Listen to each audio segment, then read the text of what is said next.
When President Trump deployed America's B 2 bombers to attack Fordow Mountain and other nuclear sites in Iran, it marked a turning point in war and diplomacy and American decision making. And it sure raised a lot of questions. Was the strike necessary? Was it legal? Was it successful? Was it justified? We're going to explore these questions on today's episode of Independent Conversations. Hi, everybody. I'm Graham Walker, coming to you from Independent Institute in Oakland, California.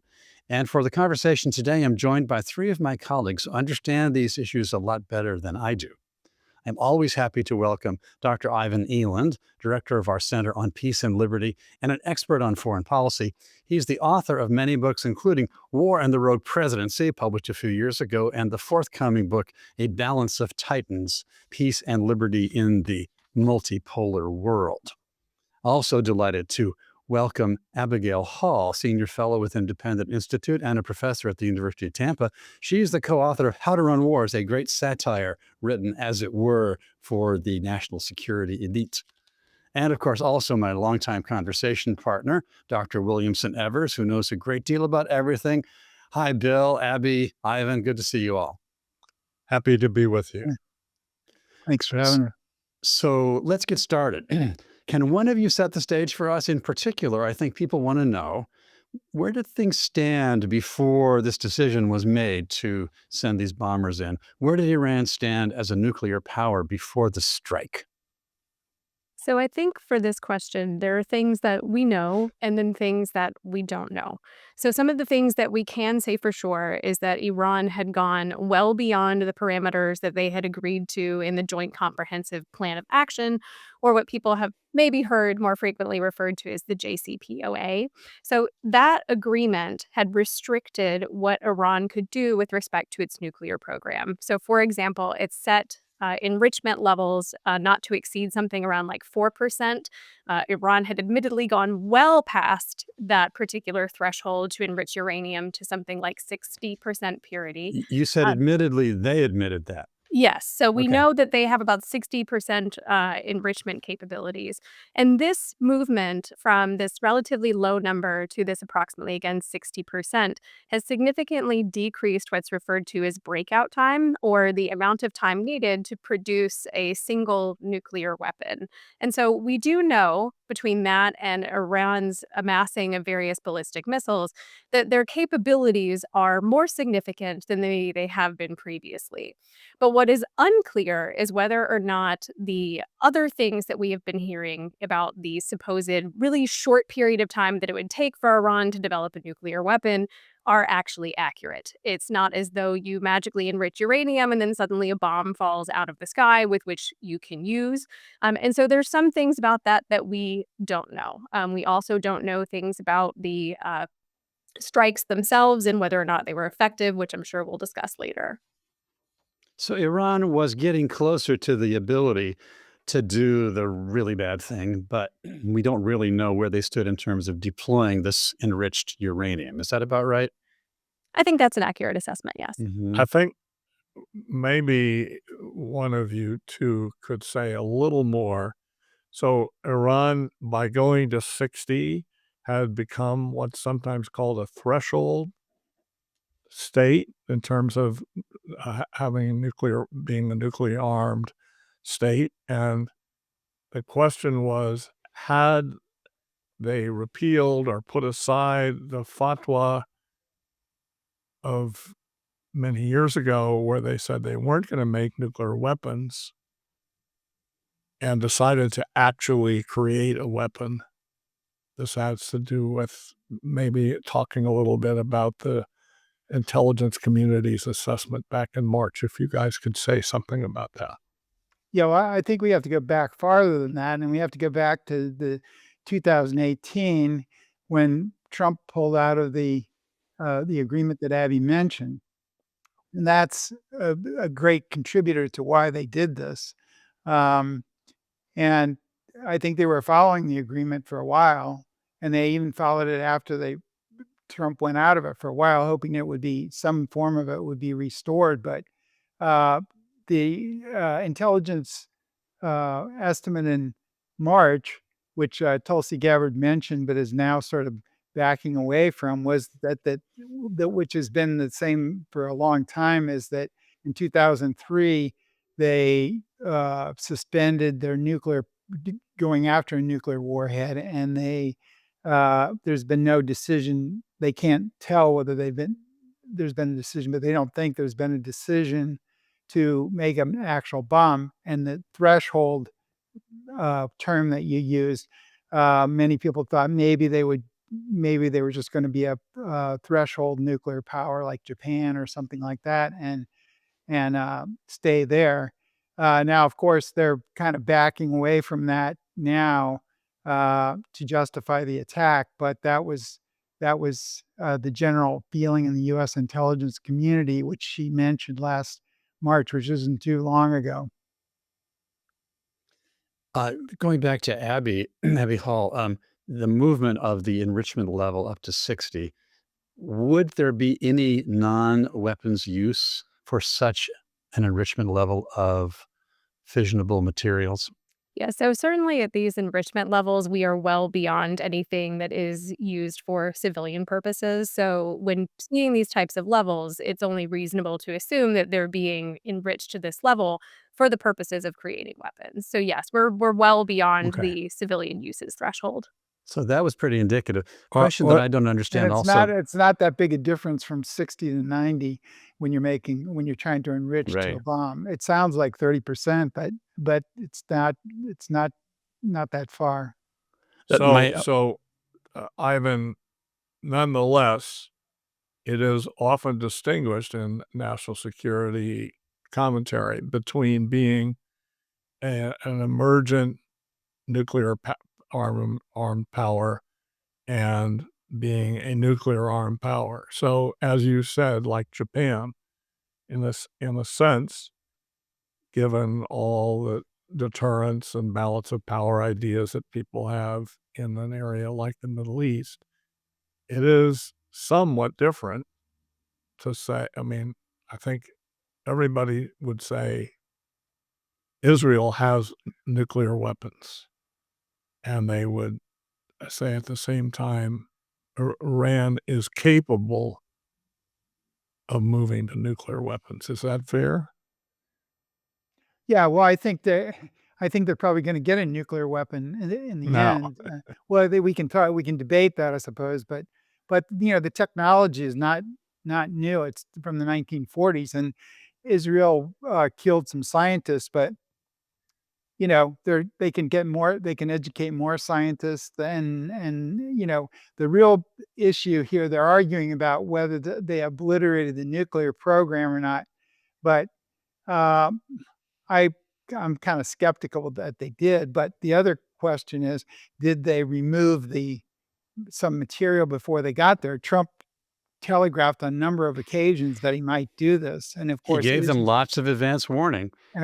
3 weeks before Israel attacked, which was before the U.S. attacked, the U.S. intelligence, somebody leaked to the U.S. intelligence community that Israel was ready to go. And so if the Iranians didn't move stuff, they were kind of stupid, really. And so the other thing is, do they have secret facilities? Uh, if I were them, I would, the international community is uh, focused on these 3 or 4 places, but where wouldn't you have a secret place if you're not gonna tell everybody if you're getting close to getting a nuclear weapon and you're thinking about it, but you're headed in that direction. So those are the factors, whether the bombs made it down the holes. I'm a little skeptical of that too, because those uh, 30,000-pound bombs are very dependent on the soil that you're trying to get them through. S It's a drastic, so and this is rock, and it's not silted clay or whatever. So the capabilities of the bombs are reduced by that.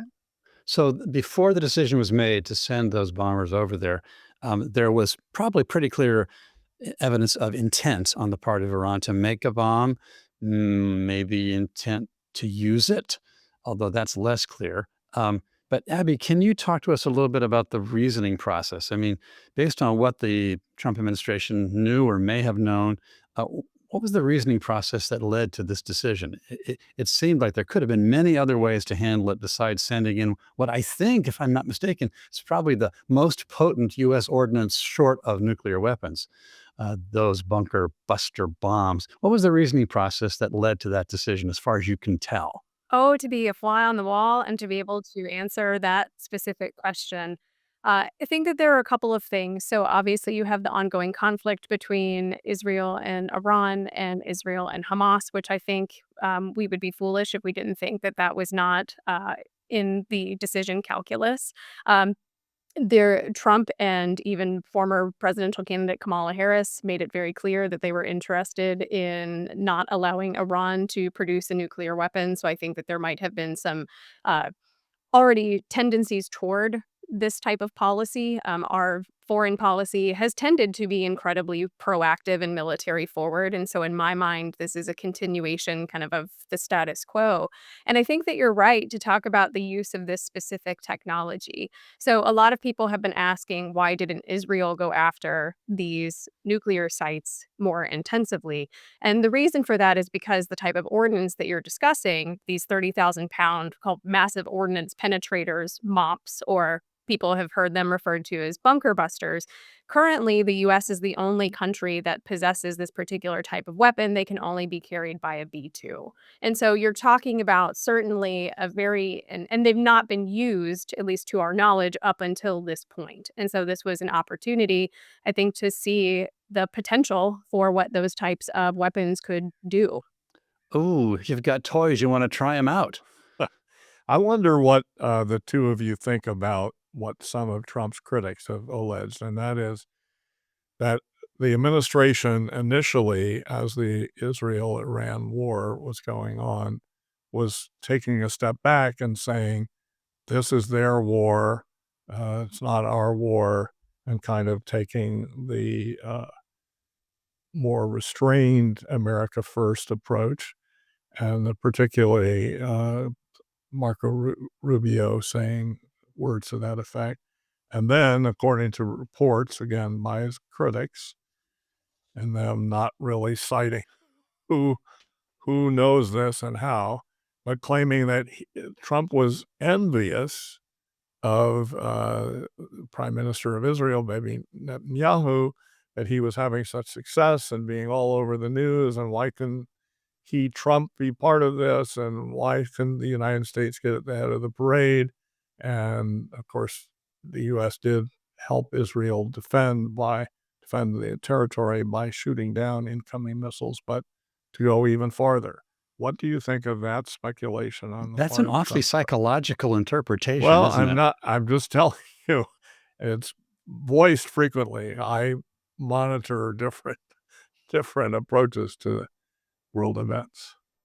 Well, I mean, Netanyahu's has been trying to drag the U.S. into attacking Iran for a long time. This is nothing new. The difference is he succeeded. Previous presidents had said, "No, I don't. Don't do that." But and I think Trump was reluctant to do it as well. But for some reason, they were able to convince him to do it, whether personal vanity or some other reason.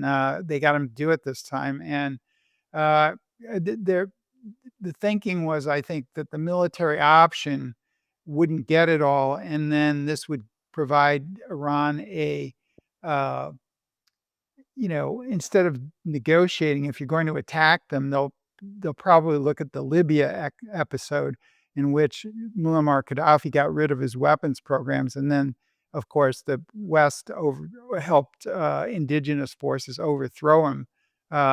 So if if uh, if Iran has no reason to trust that Israel is going to stop attacking it, and now the U.S. is joining in, then what is their incentives? And I'd say it's if they do have enough left, and I'm assuming they probably do, but we'll have to wait and see on that. The bomb damage assessment is very difficult within buildings, and especially when the buildings are buried under the 300 feet below the surface of the earth. So um, Netanyahu's been trying to do this, and I think he wants to take every opportunity to. It's a larger issue. He wants to ensnare the U.S. into a war with Iran, so he can weaken his main regional rival, as well as undermine the nuclear program. I think that second question that you asked is also potentially very interesting. This idea of, is the administration attempting to rally support behind it through military intervention? And this idea of war or foreign intervention as a unifying type of policy, that's certainly something that we see going way back in the literature. So, I mean, Alexis de Tocqueville in 1835 is talking about war as a unifier with benefits and cost. And even in more And contemporary discourse, see, like, a Shakespeare has one of his principal characters suggesting to his son, busy, giddy minds with foreign quarrels. yeah, Richard the And Fourth, right? yes, And and so you have those older it's examples, gotta but be then even Henry, but now in more anyway. contemporary work, you have, like, Bruce Porter and people who've come after Yes. him highlighting something very similar. But at least as far as we can tell, at least again, based on the data that we have, it doesn't appear that many administrations or many policymakers attempt to pick wars as a means of unification. I'm not saying certainly that it's not possible, but at least does not tend to follow the trends that we see. I agree, but of course, look at Margaret Thatcher was truly rescued politically by the Falklands War. I think I mean, I remember it vividly that she was in terrible trouble domestically. The other issue is that what does it do to the opposition when you're bombing it? And of course, that's more clear, I think, and the rally around the flag effect Yeah. does seem to work.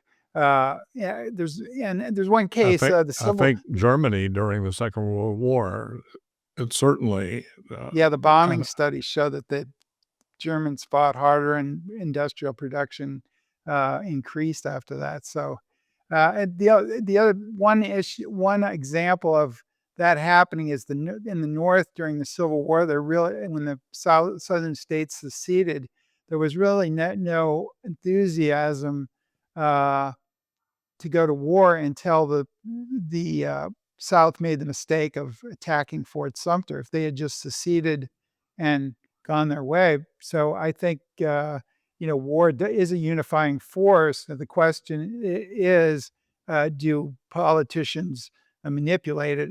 Maybe not as much as we think, but certainly the other side, if you attack them, they're probably going to rally around their leader, no matter who. After 9/11, everyone rallied around George W. Bush, even a lot of Democrats who didn't really like him that much.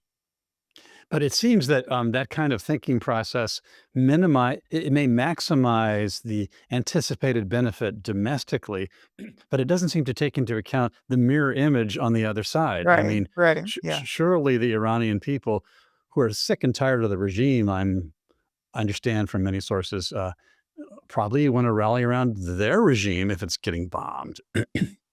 Well, I was on a TV interview the other day, and there was an expert from like Egypt or something. And he was saying, "Well, I'm hoping that this bombing will, cause the regime to have problems at home." And I thought, yeah, the regime is pretty unpopular in Iran, but I don't think this is any way to make it less popular. In fact, you'll probably go a little bit the other way, saying, "Well, we hate these guys, but we are being attacked and they are our leaders." I mean, that was the rally around the flag effect after 9/11, which I just mentioned for George W. Bush. I mean, I think that's right. I mean, if you're an average Iranian citizen, as Ivan mentioned, the regime is not popular. But then the question is what is that regime an alternative to? And so if we're looking at what the other options are, a few minutes ago we mentioned Libya, which if I were living in Iran and thinking about, well, what happened the last time that the West assisted the overthrow of a dictator? I mean, Libya in a contemporary context and since 2012 has been an absolute mess. Not only are you talking about poor or absent governance. You are talking about a bloody civil war. You are talking about a hotbed for terrorist groups, talking about a major humanitarian crisis. And so, if you're an Iranian and you're faced with the option of sticking with the devil that you know versus a power vacuum like what you had in Libya and what you have in Libya currently, I couldn't blame them for moving and saying, you know what, like this isn't good, but it's better than the alternative. It's pretty And hard to predict the future, but the Wall Street Journal tried, and they speculated that a more militant faction of the Iranian Revolutionary Guard Corps would be the natural successors because of their excellent internal organization, their widespread presence across the country, and the fact that they were heavily armed. They'd be the natural successors if the present Ayatollah were to depart.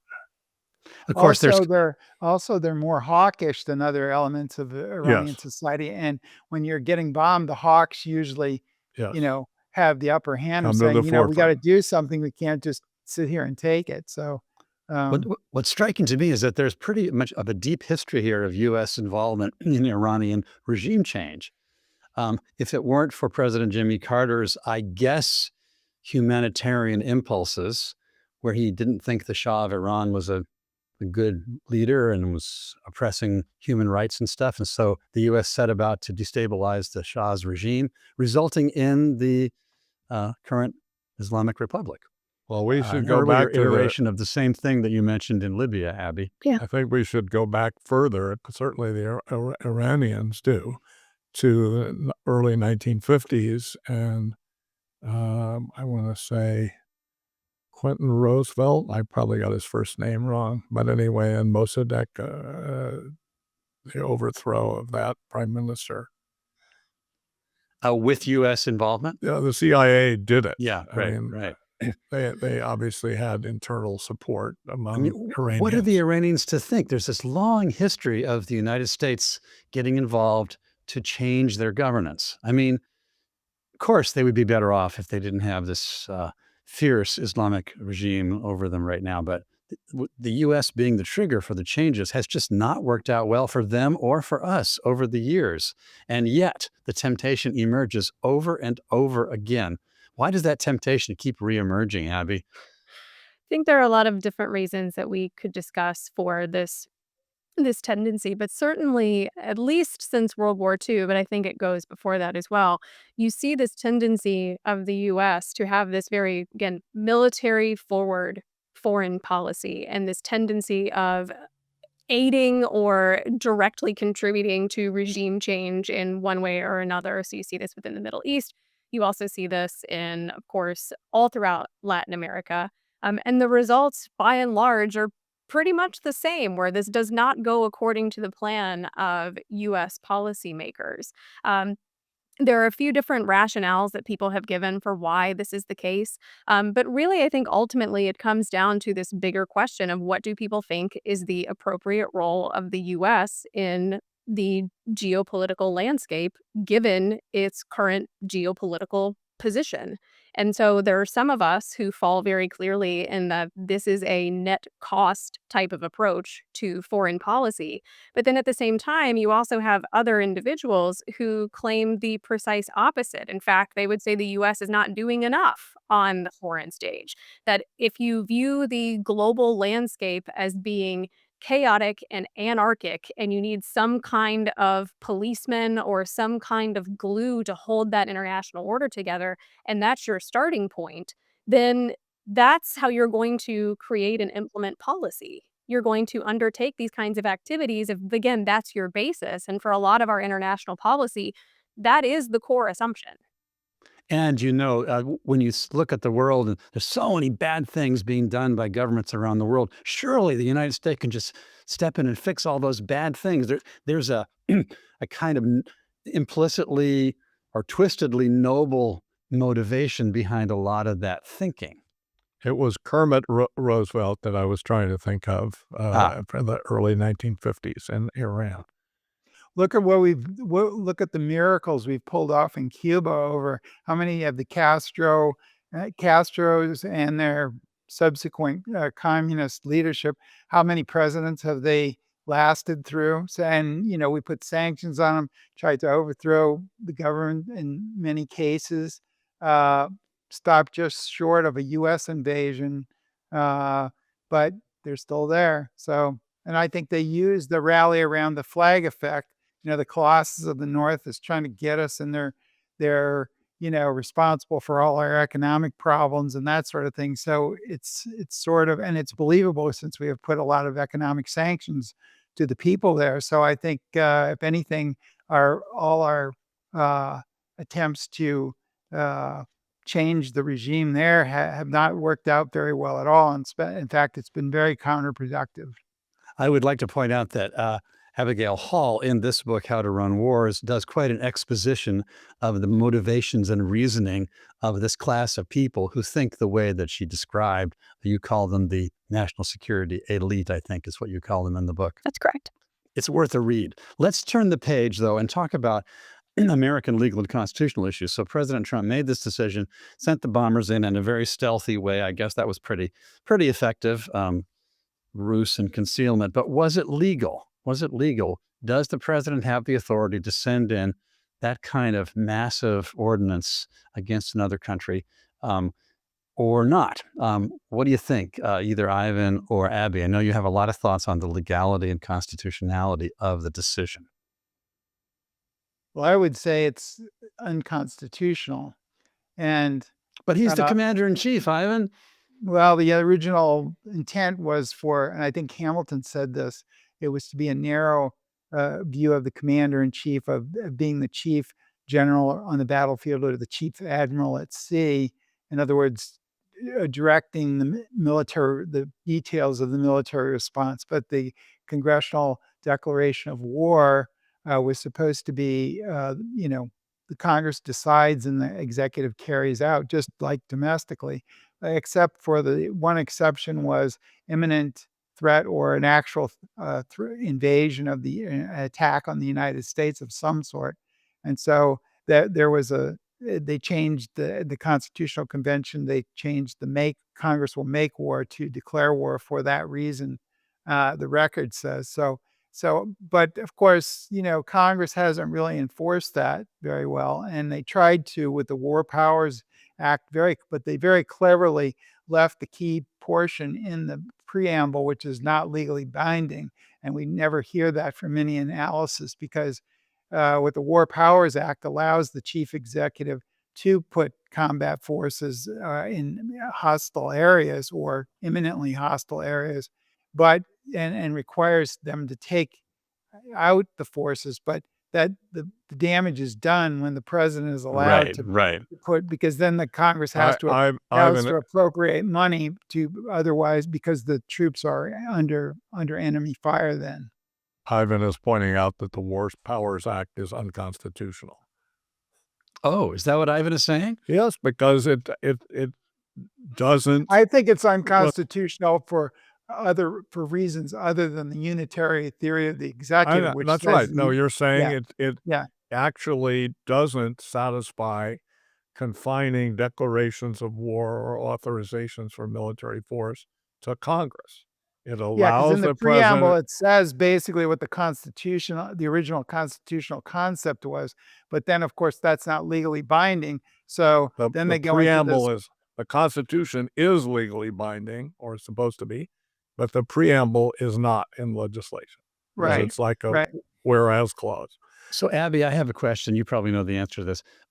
Which of the statutes or rules or whatever legal provisions is it that says the president has to notify the Speaker of the House and the President of the Senate at the time when he does this extraordinary kind of military action? And then there's 60 days after which he has to notify more congressional leaders. What are those rules? And did Trump adhere to them? Well, that's one of those questions where if you had not asked me, I'd probably be able to remember them off of the top of my head. But certainly it does not appear as though people were informed that this was happening. Now, as people might know, Trump just 2 days before these strikes had been implemented had said that he was going to take 2 weeks to decide about whether or Right. not to attack Iran. And so I think that this came as a surprise, probably not only to the public, but probably to a lot of different policymakers as well. I do think, though, to add on to this discussion of constitutionality or lack thereof, one of the things I think that's important to point out is that we can debate constitutionality, but this is certainly not an isolated event, and it's not exclusive to Trump. We're seeing these Right. kinds of activities occurring for the last several decades, really. And not to keep going back to the example of Libya, but we were having these same conversations over a decade ago about whether or not the president had the authority to engage in strikes against a regime in a similar type of way. And this is President Obama. And this is under Yes. Obama. And certainly you Obama had sent a these missile in, right? And certainly, like, people were talking about this in terms of drone strikes on Yemen under the Biden administration and under the first Trump administration. And so this is it's new in that it's a new country as opposed to Iraq. Now we have Iran, so we've switched out an N for a Q. But this is not something that we've not seen before. And it's So really, again, so I think, an so important thing. why does Congress not have the intestinal fortitude to stop it? That's a good question. I think that the Congress, over the last several decades in particular, has done a lot to cede a lot of its authority to the executive. And especially, too, when you have now so many policymakers who've hitched their wagons, so to speak, to the current presidential administration. I think there's significant, potentially personal political cost for pushing back against this particular type of policy, though it's certainly not unheard of. I mean, you are seeing policymakers even on the Republican side who are questioning this as an operation. But I think that that piece about talking about the relative constraints or lack thereof on the executive and the relative erosion of the checks and balances between the three branches of our government, but particularly that intersection or that nexus between Congress and the presidency, that's something that we need to be talking about, because this is really us just seeing more of what's become progressively the status quo, where the president, as long as we don't call it a war, can engage in Yes. activities that look a whole lot like a war. But as long as we play our verbal gymnastics correctly, we can do kind of what we want if we're in that executive seat.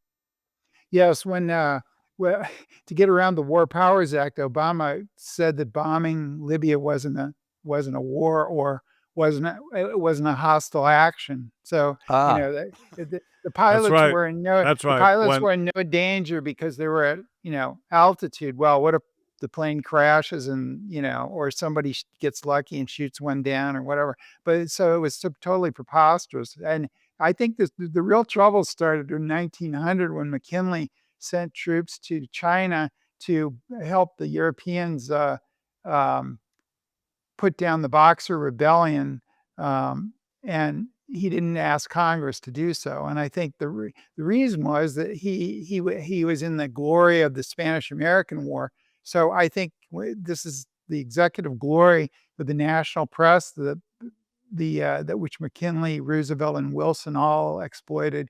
That's when the executive power started shifting way back then, but it's intensified now. So it's not a Trump problem. But what we're seeing is typical. There's a few people, both in Republican circles and Democratic circles, who know that this is bad. This is a war power has been taken away from Congress or given up by Congress, if you want to say that. Um, but there's a few that object every time to this, and then we just keep going on. And in the public's mind, the president decides when we go to war, and everybody else just salutes. And because we can't object because the troops are already under fire, and gradually over time, if the war appears to have no national security purposes, it lags on like Afghanistan and Iraq did, or Vietnam. yeah, or there's heavy casualties or whatever, then the people start going, "Wow, wow, what are we doing here?" But they initially the president usually gets the popular support to, the benefit of the doubt, as it were. And I think that, I don't know if that's the case in this case.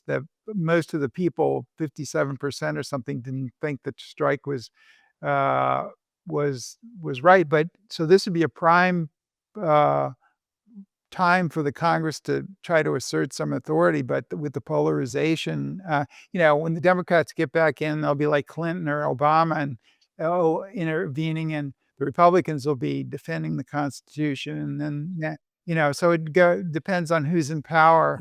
That sounds pretty But cynical, that's Ivan. that's That's the actually way it is.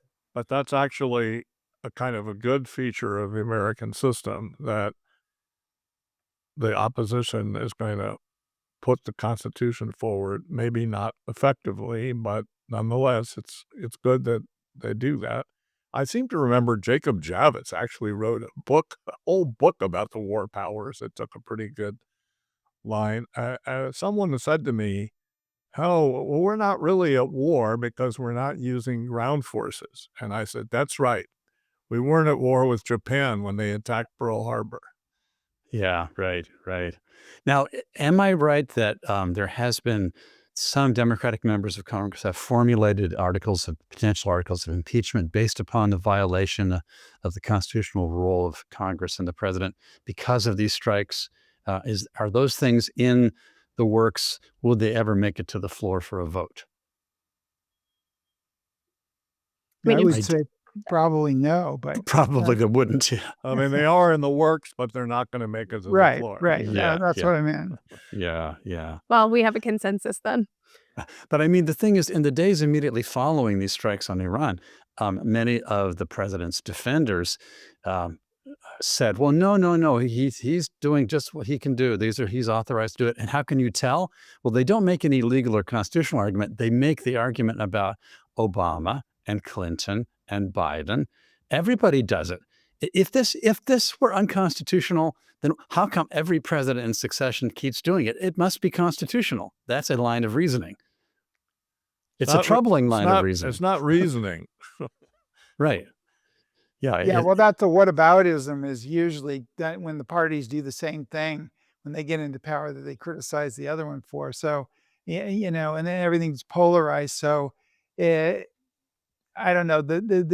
The other side, the opposition, puts up a little bit of a fuss, but then they realize that they're probably going to do the same thing when they get in there. So it's like a But political there are football. some politicians who seem to be a little more consistent and they don't fall into whataboutism instantly. So Right. it Yes, appears that, there's a few people, but I would say yeah, most of them don't do that. Congressman Massey, for example, and Senator Paul But seem to be And, pretty critical of President Trump's decision. and Have any comment on that?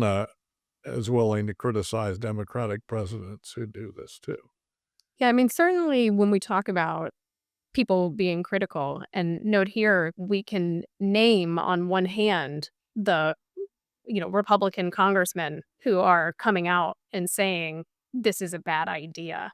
And so when that's in fact the case, we don't have critical mass. And honestly, too, I don't think that this is a kind of a standard public choice or economics of politics argument. I don't think the public is particularly well informed about these changes or these issues. So if you ask, how many of your, average 18 or 25 or 45-year-olds would be able to tell you about the War Powers Act or who Or does the who their Constitution? congressman is. Yeah, or who has the constitutional authority to Right. declare war? Or for that matter, how many people are aware that the US is consistently conducting drone strikes in Yemen? And that's not to lament the state of our educational system, which I'm certain we could do if we wanted to, but people don't have much of an incentive to be informed Right. about these particular That's issues. right. And so there's not that kind of public check on power. So we're talking about, say somewhere around like 60% of people were saying these strikes are not good. They were not appropriate or they don't support them. And yet, when it comes time to vote for president again, is that going to be something that's going to be at the top of their list in terms of why they're going to vote? Probably not. And we have a lot of literature to back these points up specifically about what people pay attention to and what they don't. being, again, rationally uninformed. And then also, two things like that time between elections, and then the ability to tie particular foreign policies to the effects of those policies, which is not always easy to do for people who are, ingrained or just kind of enmeshed in talking about these policies, much less people who are watching them passively. I I think you think would have to have a major catastrophe that came out of this bombing. Say, Iran, attacks the United States with a massive attack, a terrorist attack, or attacks one of our bases and kills a whole bunch of uh, soldiers, like the 1983 Marine bombing or something like that, to get to arouse any public. Uh, Objection at all to this. But then it wouldn't be theoretical. It would be, let's just go get Iran. I think so. It's absolutely correct that people tune out, especially on foreign policy issues, as opposed to domestic issues. Like, boy, this inflation is certainly costing me a lot more money. Yeah. People understand that, but foreign policy is so removed. I think they read it. People see it on TV and the bomb holes and stuff, and they but they don't know what to make of it. They couldn't tell you, how much we need to spend on defense or what countries we should hate. They just take their, cues from politicians, I so. mentioned a moment ago. Historically, Americans have not followed foreign policy very closely, as right? opposed to, say, citizens of European countries. The citizens of Poland know a lot about foreign policy, certainly by comparison to Americans. I Right, mentioned a because they moment. have a more serious security situation on They their sure border. do. Yeah, yeah. It's existential for them almost all the time. I mentioned a moment ago Thomas Massey and Rand Paul. One of the things that fascinates me about the reaction to Trump's decision to send the bombers into Iran is the way it seems to have created a little bit of friction in the so-called MAGA or pro-Trump political community. Um, the MAGA base is not entirely unanimous on this thing, or doesn't seem to have been. I mean, we have Tucker Carlson objecting as well, Marjorie Taylor Greene. What do you think about the effect of this decision on the MAGA movement? Any thoughts on that? I'm certainly not a MAGA expert or a Republican analyst by any stretch of the imagination, but I think really kind of the long term ramifications of this, only time will tell. But I think it Yeah. is Hmm. certainly worth thinking about when it comes to kind of what does this mean for the Republican base, or again that MAGA base specifically, which I think is a subset of the Republican Party. But you certainly have your more isolationist contingent You do. who very much thought that these types of things would not be happening under the Trump administration, and Yeah. now they are.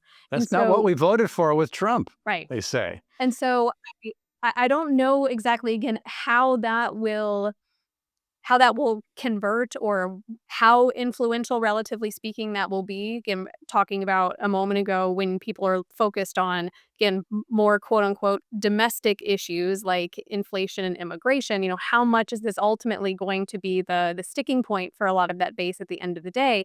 I'm not particularly confident in that, again, for kind of the reasons that we've already mentioned, which is that we tend to think about domestic policy and foreign policy as being divorced. And so what happens in the realm of foreign policy is somewhere over there, wherever there happens to be in the moment. And then domestic policy is what's happening here. And for a lot of people, including a lot of policymakers, the two of those arenas don't meet each other. Now, that's factually inaccurate, but that's the perception that a lot of people have.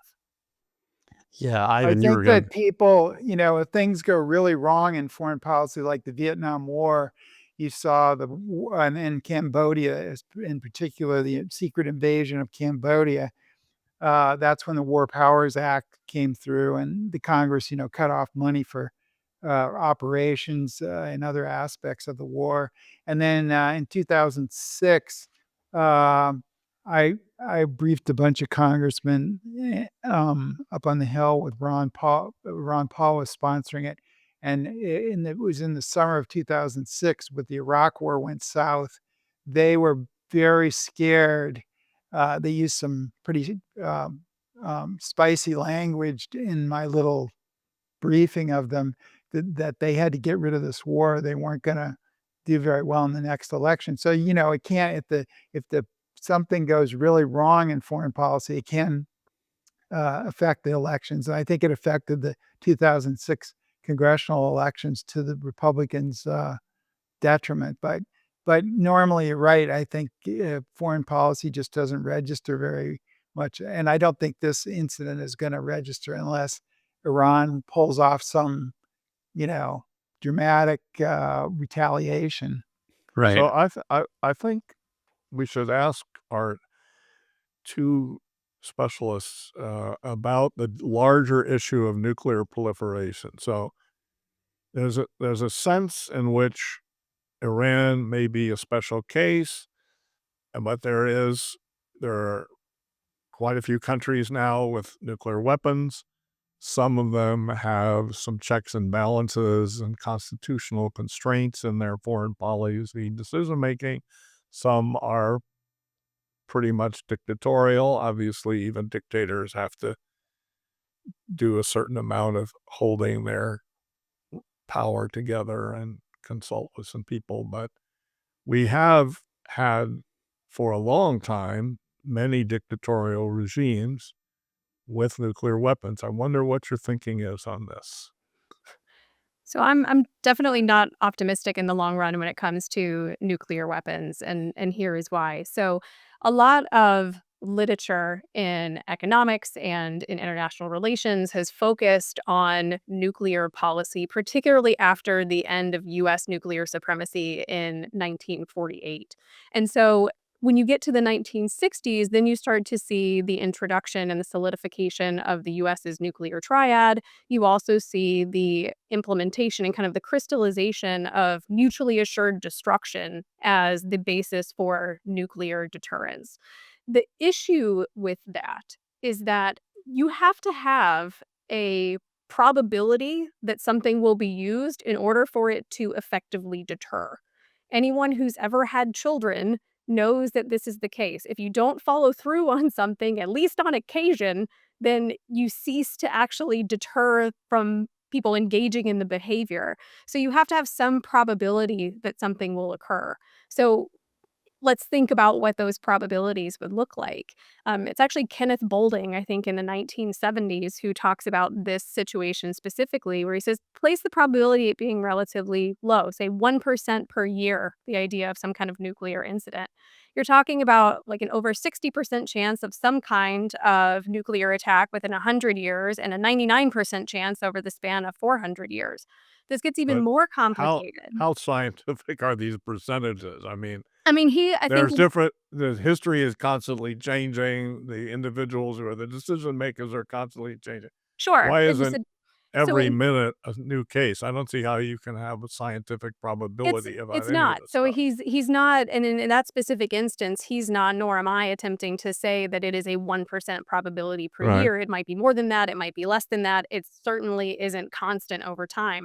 But the overarching point is that even with what we would consider a relatively low probability, that over time does not give us a lot of cause for optimism. And this gets even more, I think, tricky when you start to think about the fact that it's no longer just the United States or just the US and Russia that have nuclear weapons. When you then have multiple potential actors, then you have this issue of alliances that pops up. And that makes any kind of nuclear policy that's established, I think, inherently unstable. And so, one of the things that I would really hope to see, though again, I'm not optimistic, is that as we are having this discussion about this potential, again, threshold state, and their nuclear policy, that we might do some serious consideration of our overall discussion on nuclear weapons, which is something that was very much uh, on the or up for discussion, particularly during and then immediately following the collapse of the Soviet Union, but then has largely kind of just been off in the wings somewhere. And I would hope that we'd be able to bring those types of policy conversations back to the forefront. So I mentioned Poland a few minutes back. it's not crazy that Poland might decide, well, we need to make a nuclear weapon. Look what happened to Ukraine when they gave up their nuclear weapons. Uh, is it?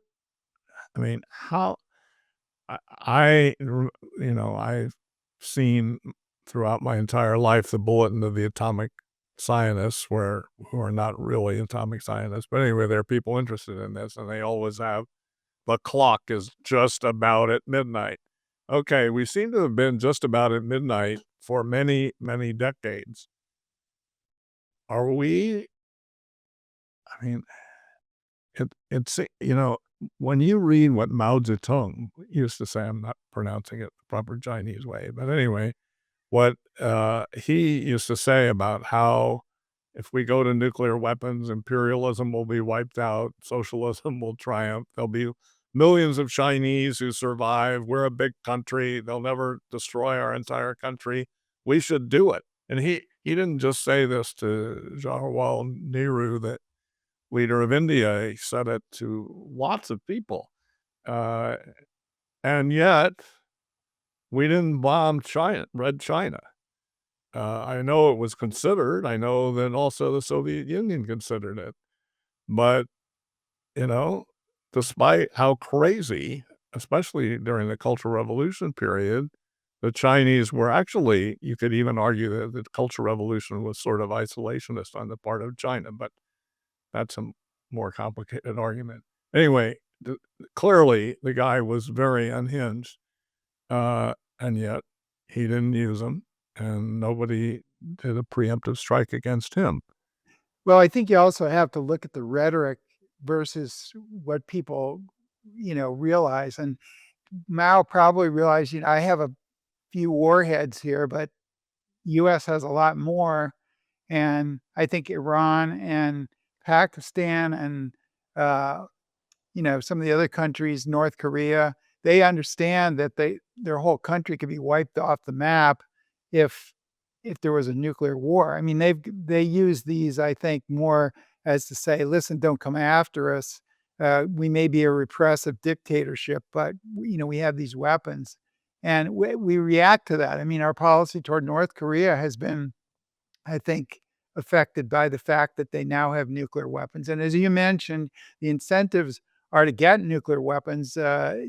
We look at the Ukraine giving up theirs and getting invaded by Russia. We look at Libya giving up theirs and getting invaded by Libya, or by. We took out Gaddafi, helped the insurgents take out Gaddafi with air power, and then in 1991 they asked the Indian chief of staff what he learned from Desert Storm, and he said, "Get nuclear weapons," because one of the reasons that we uh, picked on Saddam is because he was the low hanging fruit. He wasn't as close to a nuclear weapon as Iran or North Korea were. So, and there was supposed to have some demonstration effect. But the problem is with our foreign policy, whether we use nuclear weapons or not, if we keep taking out regimes, as Trump has mentioned doing in this case, that only fuels the desire of countries to,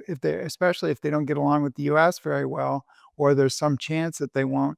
There's a tremendous incentive to go after that, and who knows what Saudi Arabia is doing, or some of the other thing. And then you have, if one country like Iran gets it, then the countries that don't like them, like Israel, and Israel already has the weapons, but Saudi Arabia and some of the Gulf states that are very wealthy, technology is not that tough anymore. And so this is our own foreign policy is an incentive. There's a proliferation policy, not a non-proliferation policy. To ask for some further reflection, the reality is increasing proliferation. And the question is, how can we get better structures and incentives to have that, to discourage people from going to war and using these weapons? It seems like, even in the case of Iran, we're not really in a position to stop it. You remember who Daniel Ellsberg was, the anti-war scholar and activist during the Vietnam period. He likened the nuclear situation to being on the Titanic and then the captain speeding up, which I Well, think is pretty. Well, Bill, when you say that in the case of Iran, we probably wouldn't be able to do it. I don't even think the U.S. military thought they could do it because of some various technical details. The only missiles they launched at the Isfahan facility, which is right. deeper than the Yeah. Fordow facility, with Tomahawks. Tomahawks are not Are going to do not going to anything. They're go in only the a mountain. 1,000 That's pound right. warhead. They usually use them to take down air defenses, which Yeah, don't yeah. have heavy rock and bunkers and all that kind of stuff. Did So, any of you but notice that they talked about the Fordow, and they didn't talk until afterwards about the Isfahan and how deep it was buried? It was all, you know, it was very peculiar how the what we're going to accomplish or what we can't accomplish situation got presented. yeah, I mean, the military can tell you, well, technically, we have a 40% chance of getting this, and we'll do it if you want us to do it, because we take the civilian leadership Right. seriously, and they'll do the job, and they'll do what they can do uh, pretty flawlessly, because I'm sure they've drilled on this scenario many times before. But that doesn't mean they didn't move the stuff out. That doesn't mean they have hidden locations. That doesn't mean this knowledge is not high tech anymore. And, it's the military solution. A lot of people didn't think the military solution was a solution to this at all. And these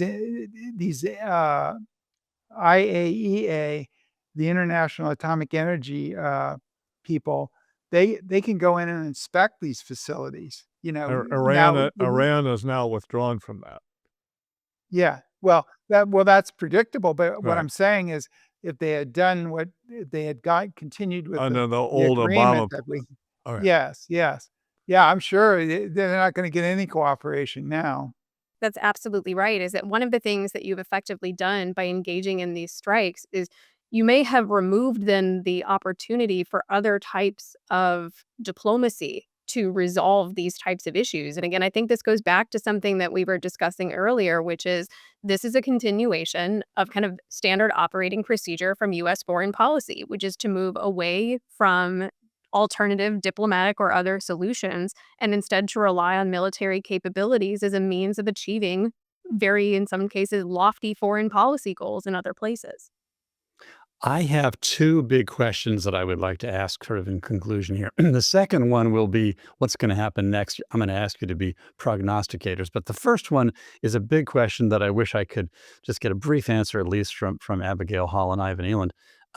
We talked previously about the constitutional and legal status of war making by the president.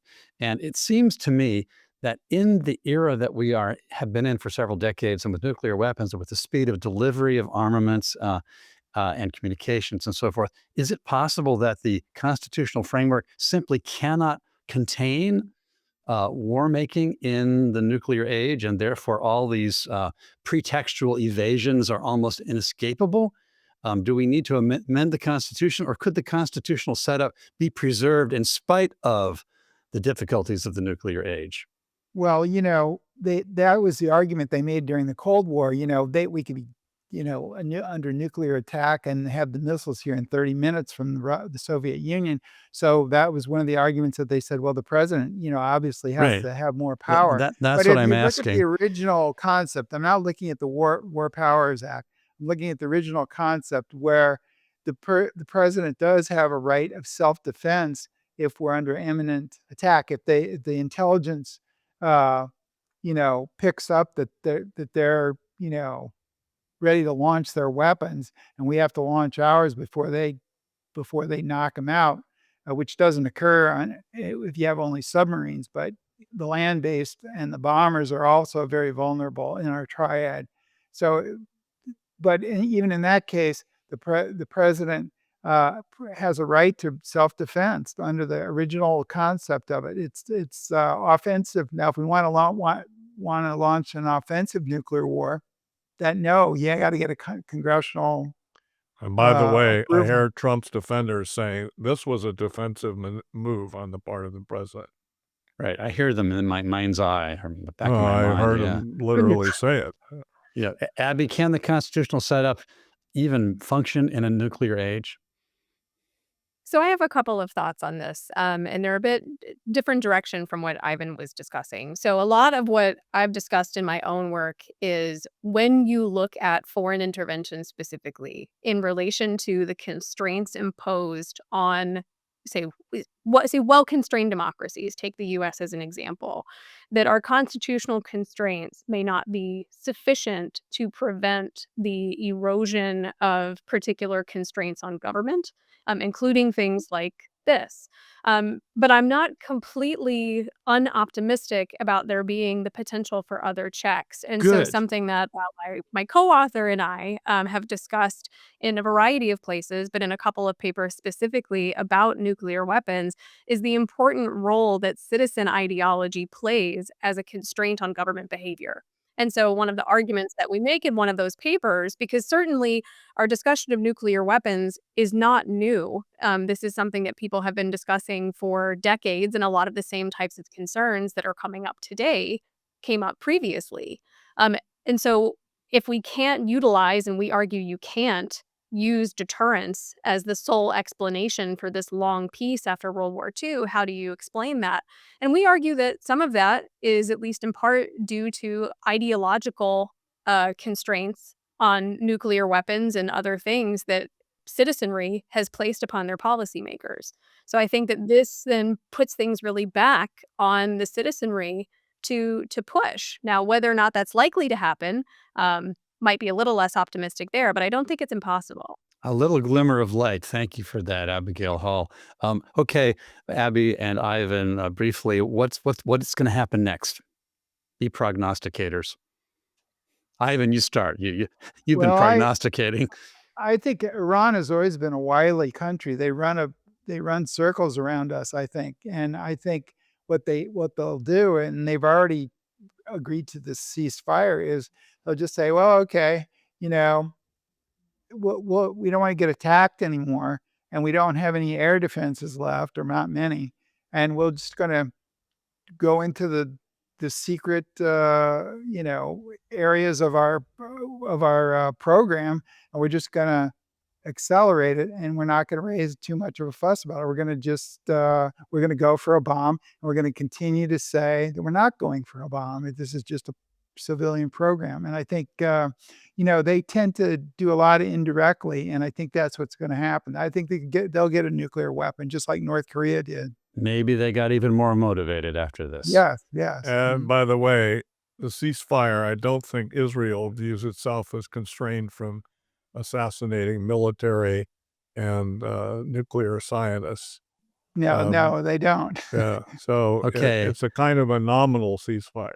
Abby, predictions, prognosis. What's going to happen next, do you think? I agree with Ivan. I think that you push the Iranian regime into even more intensive concealment about its nuclear program. I also am inclined to think that we are also going to see responses, maybe not from the regime directly, but from the variety of different organizations that the regime supports. So it would not surprise me if you see more coming from the Shia militia in Syria and Iraq, if you see more coming from Hezbollah out of Jordan. And those types of things, I think you're likely to potentially see a lot more of. It might not be immediate, but that would be my expectation. I thank all three of you for joining us for this independent conversation. I remind our friends that it's very much worth finding Abigail Hall's co-authored book, How to Run Wars, very illuminating. And I urge you to watch for Ivan Eland's forthcoming book, A Balance of Titans, Peace and Liberty in a Multipolar World. And I also invite everybody to visit our website, independent.org, where we offer an ongoing series of pretty in-depth informational pieces on many topics, including war and peace. With all that, thank you, Bill. Thank you. Thank you, Ivan. Thank you. And thank you, Abigail. My pleasure. Also, Look- Abigail's book is quite funny, It is. It's a satire. as It's a well as satire. informative. Thanks so much again, and Thank we'll you. look forward to seeing you all next time on Independent Conversations. Take care, everybody. Bye-bye.